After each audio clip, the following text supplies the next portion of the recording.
বন দপ্তরের অনুমতি ছাড়াই একাধিক গাছ কাটল রাজ্যের মন্ত্রী সিদ্দিকুল্লাহ চৌধুরীর ভাই রহমতুল্লাহ চৌধুরী। জরিমানা দিয়ে মুক্তি নিলেন তার ভাই।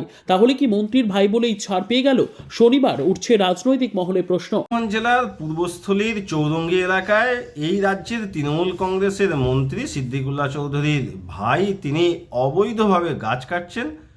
এটা নতুন কিছু নয়। তৃণমূল কংগ্রেসের নেতাদের আত্মীয়রা যে বেআইনি কাজ করার অধিকার পেয়ে গেছে, সেটা যেদিন এই রাজ্যে তৃণমূল কংগ্রেস ক্ষমতায় এসেছিলেন এবং মুখ্যমন্ত্রী নিজে থানা থেকে তৃণমূল কংগ্রেসের কর্মীদের ছাড়িয়ে এনেছিলেন, সেদিন থেকেই বোঝা গিয়েছিল যে এখানে আইনের শাসন আর নেই, এখানে শাসকের আইন আছে। আর এই কাজ করার পর বন দপ্তর তার বিরুদ্ধে কোনো কঠোর পদক্ষেপ নিলেন না, শুধুমাত্র মন্ত্রীর ভাই বলেই। তাই তাকে সামান্য একটা জরিমানা করে ছেড়ে দেওয়া হলো। তিনি তৃণমূল কংগ্রেসের মন্ত্রী হন আর যেই হন, গাছ কাটা যে আইনত অপরাধ এটা বাচ্চা বাচ্চা শিশুরা জানে, আর উনি জানেন না কেন, এটাই আমাদের প্রশ্ন। যেখানে পরিবেশ রক্ষা করার জন্য, সমাজের উন্নতি, সকলের উন্নতির জন্য সকলে বৃক্ষ রোপণ করছে, সেখানে এই পৃথিবীর পরিবেশকে ধ্বংস করার জন্য অবৈধভাবে গাছ কেটে ফেলা, এটা কতটা আইনত অপরাধ আশা করি শুভবুদ্ধি সম্পন্ন মানুষেরা জানেন। কেন মন্ত্রীর ভাই জানেন না, সেটাই এখন বড় প্রশ্ন।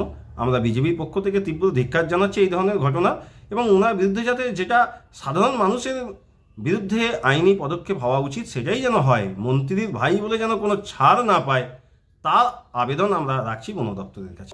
বন দপ্তরকে অন্ধকারে রেখে প্রায় শতাধিক গাছ কেটে নেওয়ার মতো ঘটনায় নাম জড়ালো খোদ রাজ্যের মন্ত্রীর ভাইয়ের। গাছ কাটার অভিযোগে অভিযুক্ত রাজ্যের গ্রন্থাগার মন্ত্রী সিদ্দিকুল্লাহ চৌধুরীর ভাই রহমতুল্লাহ চৌধুরী। জানা যায় রীতিমতো তাঁবু খাটিয়ে বেশ কিছুদিন ধরে গাছের পর গাছ কাটা চলছিল পূর্ব বর্ধমান জেলার পূর্বস্থলীর চৌরঙ্গি এলাকায়। এখানে মন্ত্রীর ভাই মন্ত্রী বা তার ছেলে বলে কোনো আলাদা আইন নেই।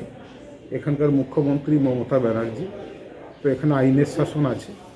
কেউ যদি অন্যায় করে থাকে নিশ্চয়ই তার বিরুদ্ধে ব্যবস্থা নেওয়া হবে। আর সংশ্লিষ্ট দপ্তর আছে, সেই দপ্তরের কাছে অভিযোগ গেলে সেই দপ্তরের কর্তৃপক্ষ নিশ্চয়ই তদন্ত করে দেখে যদি তিনি দোষী হন তার বিরুদ্ধে নিশ্চয়ই ব্যবস্থা নেবে। এখানে মন্ত্রীর ভাই বলে তার আলাদা কোনো ফ্যাসিলিটি পাওয়ার ব্যাপার নেই। ব্যক্তিগত মালিকানাধীন জায়গায় থাকা বহু গাছ কেটে ফেলা হয় বলে অভিযোগ। নির্বিচারে গাছ কেটে নেওয়ার খবর যায় স্থানীয় জাহাননগর বন বিভাগে। খবর পেতে ঘটনাস্থলে পৌঁছয় বন দপ্তরের কর্মীরা। গাছগুলি কে কাটাচ্ছে, বন দপ্তরের অনুমতি ছিল কিনা, সমস্ত বিষয়ে খতিয়ে দেখেন আধিকারিকরা। গাছ কাটার কাজে যুক্ত শ্রমিকরা বন বিভাগের আধিকারিকদের জানায় কাটোয়া রেঞ্জারের অনুমতিতে কাটা হচ্ছিল গাছ, তবে অনুমতি সংক্রান্ত কোনো নথি দেখাতে পারেনি বলেই জানা গেছে।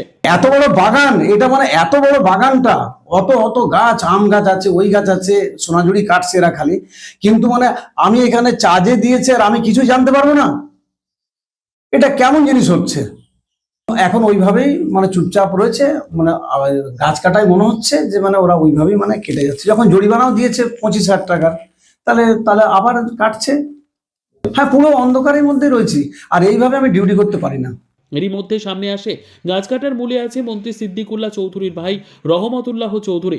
সব জানাজানি হয়ে গিয়েছে বুঝতে পেরেই মন্ত্রীর ভাই রহমতুল্লাহ চৌধুরী বলেন, ভুল হয়ে গিয়েছে, আমি জরিমানা বাবদ 24,447 টাকা বন দপ্তরে মিটিয়ে দিয়েছি। Bureau report, PB news. Annapurna medical hall, chemist and druggist. এখানে সকল প্রকার ওষুধ পাওয়া যায়। নবাবহাট মোড়, পূর্ব বর্ধমান। যোগাযোগ করুন 6295528655 অথবা 7602347696।